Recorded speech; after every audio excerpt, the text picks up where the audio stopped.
Senator from Pennsylvania is recognized. Mr. President, I rise this afternoon to talk about a set of issues that we don't, frankly, spend enough time on that relate to our children. I've often said, and I think it's true throughout this chamber when we talk about these issues, that we come to this because we're concerned about the future of this country, and we talk about what happens to our children. I've always believed, and I think this is a prevailing point of view here in this chamber and across the country, is that every child is born with a light inside them, the light or the full measure of their potential. Some children don't need a lot of help along the way. They're born into circumstances or into families or parents or other factors that give them an advantage. They have a lot of ability and they don't need much in the way of intervention from any part of our society, including government.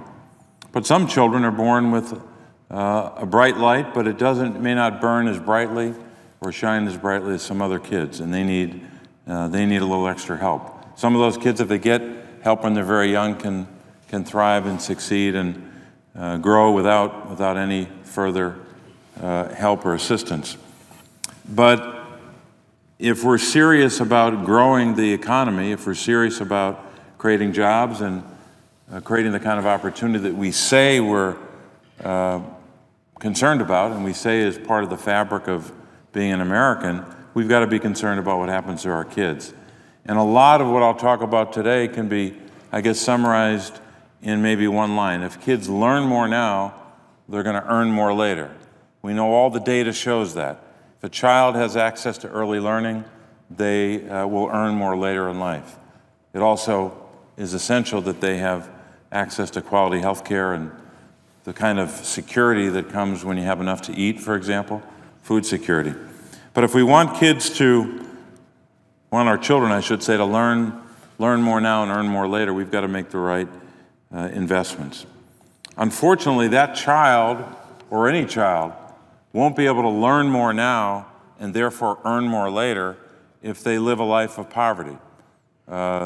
Maybe some will get through, but that's very difficult. If we don't take action against child poverty, we've already erected barriers in their path. Today, as of 2014, the latest numbers for child poverty in the United States are 21.1%. That number is up substantially since the Great Recession, a couple of percentage points, and therefore millions more children. In Pennsylvania, it's only a little bit lower, 19.4%. No one here would try to make the case that that's acceptable, or 21% of children living in poverty is something that we can accept. We should all be not only outraged by it, but take action and have a sense of urgency to combat it. So there's a couple things we can do. First of all, we've got to know what's happening to children on a broad range of topics. And that's why we have to rely upon public policy expertise. Whole group of folks out there in organizations. I'm holding in my hand just one example. You can't see it from a distance, but this is the kind of the one-page summary by the Annie Casey Foundation. No relation to me, a great foundation that has tracked child well-being for years. And they have four categories: economic well-being, education, health, and then the fourth category is family and community. And if you could see it up close, you'd notice that some categories, and there's 16 altogether, 4 in each of the four indicators and 4 categories. If you look at the orange, wherever you see orange, that means the number's getting worse for children. If you see green, that means they're doing better. So it's a mixed report. Some numbers getting better over the last 5 years or 7 years or time increments like that. But what has gotten worse since the Great Recession is the number of children living in poverty has gone up. Children whose parents lack secure employment, that has gone up. And unfortunately, 2 other indicators of poverty. Children in single-parent families is up, meaning the number has worsened. And children living in high-poverty areas is worse. Now, I won't go into those numbers for today, but that's just an indication that childhood poverty has been a challenge for a long time. It got a lot worse after the Great Recession. when our economy began to collapse and folks across the country paid the price, and a lot of children have paid the price. So what do we do about it? Well, one thing we can do is to begin to say at long last, we can't just talk about reducing child poverty. We can't just nibble around the edges or hope a program here or a program there will help. We have to have a strategy. And in order to have a strategy, you've got to have a goal. And the goal ought to be that we reduce child poverty and take the same approach, frankly, the United Kingdom took a couple of years ago. So I'll walk through some of the background, but Senator Baldwin and Senator Brown and I introduced a bill just last week, the Child Poverty Reduction Act, to establish that kind of a target to reduce child poverty. Under the legislation, child poverty would be cut in half in 10 years. So child poverty cut in half in a decade. And the second goal would be to eliminate child poverty in 20 years.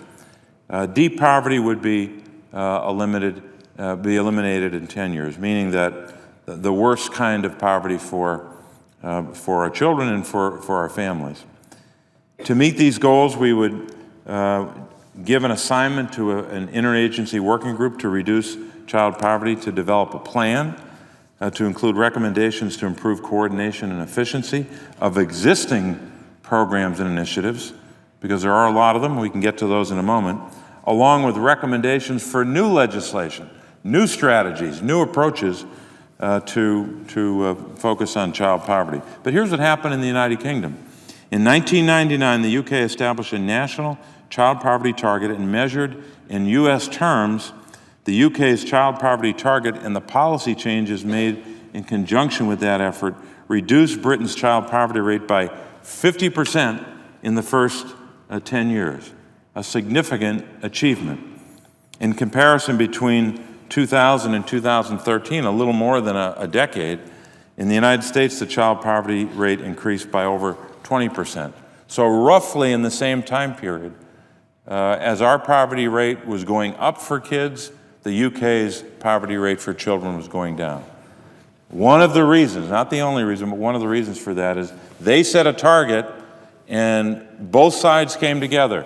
The Labour Party, the Conservatives, the country made it a goal. We haven't done that yet, and we need to focus on that kind of a goal. So one thing is to focus on a goal and to have legislation to enact part of a strategy. But then, of course, we can't just stop there. We can't just assume that having a target and working towards it is enough.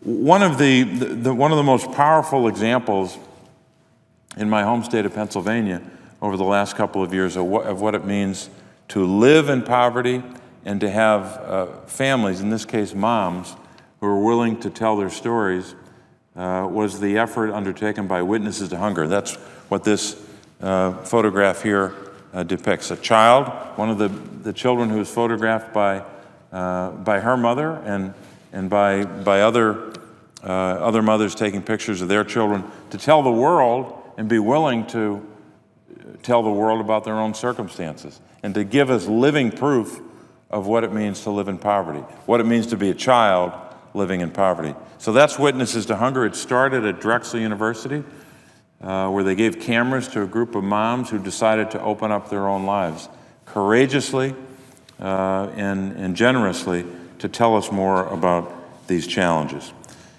The first picture after that is a picture of a young woman by the name of Monique on her way to her local WIC clinic, the Women, Infants, and Children's program, the office in this part of Philadelphia. Monique says, quote, "I love WIC, the Women, Infants, and Children's program, because it supports me by helping me nurse my baby." That's just a picture of her and her baby. The next picture is a picture of a group of classmates, and the mom's name is Shireen. Shireen's daughter joins her classmates in this photo, and here's what Shireen says about her circumstances and what she hopes for the future. Quote, "My daughter and her classmates are symbols of change. They have hope for a brighter future and faith that the adults in their lives will work together to make a change. We must do whatever it takes so that they can grow up and be strong, educated adults. Well, I think Shireen gave all of us as adults an assignment, not just speaking to herself. I think she gave us all an assignment that we have to make sure that we're taking the steps necessary and essential to do all that we can to give that bright future and to validate that faith that those children have in us, whether we're going to meet our obligations to help those children, every single one of those children in that picture, in that class picture. And then finally, the last picture is of a young boy giving his mother, Gail, a great smile. In this photo, Gail captures her son's happiness as he holds up bananas, nutritious bananas. Good to have that in the picture. So when we talk about child poverty and hunger, it's not some public policy issue, some issue for a think tank to analyze. Child poverty is depicted here in just some of these pictures, but it's also in our newspapers every day of the week. It's in our midst. And I think we've got to be, I hope more of us will be summoned by our conscience to do something constructively about this issue. We've got a lot to do just in the next couple of months. We've got the child nutrition reauthorization. That's a great opportunity for us to be able to, in fact, at long last, begin to take steps in the right direction. The Women, Infants, and Children's Program, for example, that I mentioned before, is one of those. One of the reasons I'm so concerned about where we are with the WIC program is that some children literally are caught in a nutrition gap. They reach a point in their development where because they're age 5, they may be caught in a gap where they're not getting school meals or they're not getting nutrition any other way.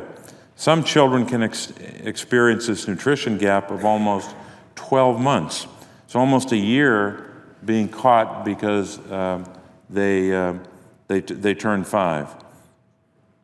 The time in this nutrition gap is the time that they're neither supported by WIC nor supported by the school meals program. We had the privilege recently of talking to a constituent from Western Pennsylvania. Her son is currently 4 years old, just 4 years old now. He will enroll in kindergarten in the fall of 2016, and when he will, as he's enrolling in school, he'll get healthy meals, but in just 5 months, in the next month, he will turn 5.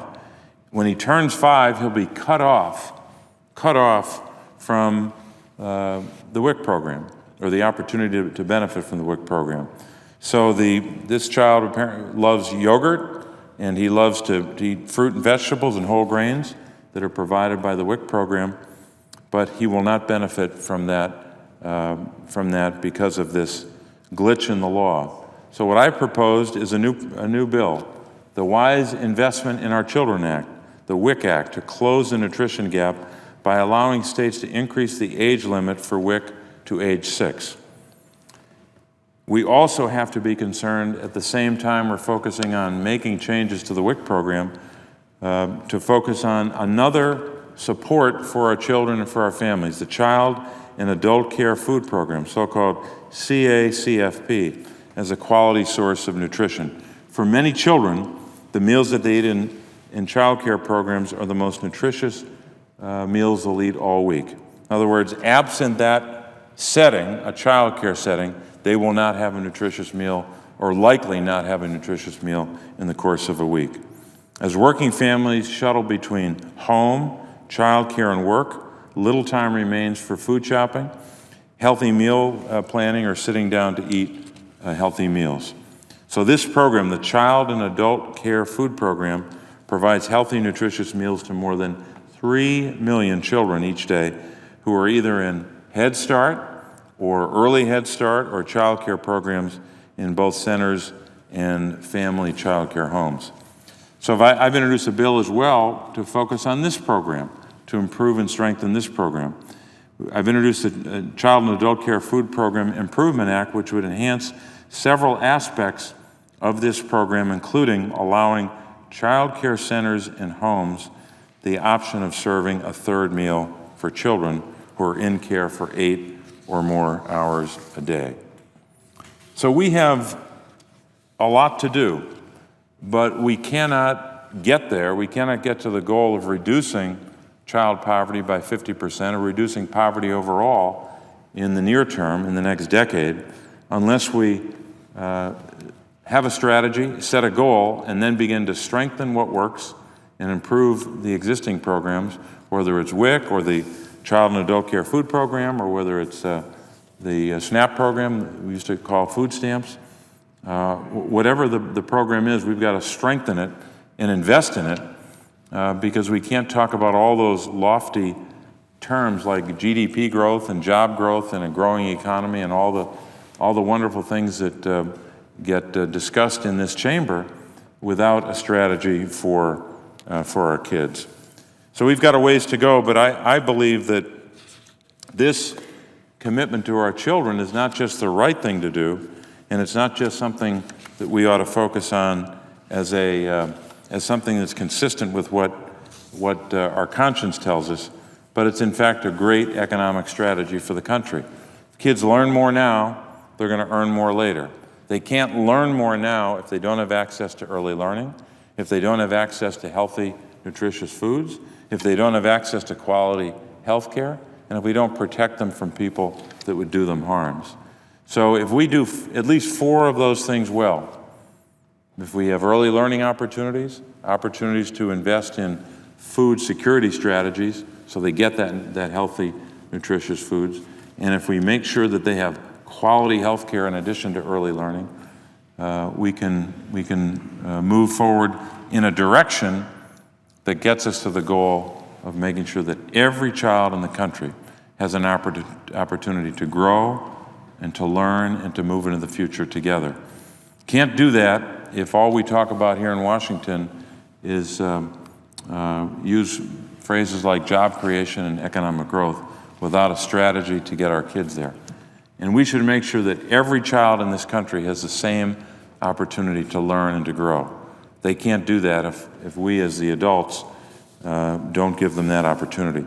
So I think when we look at some of the real lives that were depicted in these photographs, I think Shireen gave us a very powerful message today, where she said, and I'm quoting, "They," meaning the children in that picture in the classroom, "they have hope for a brighter future and faith that the adults in their lives will work together to make a change."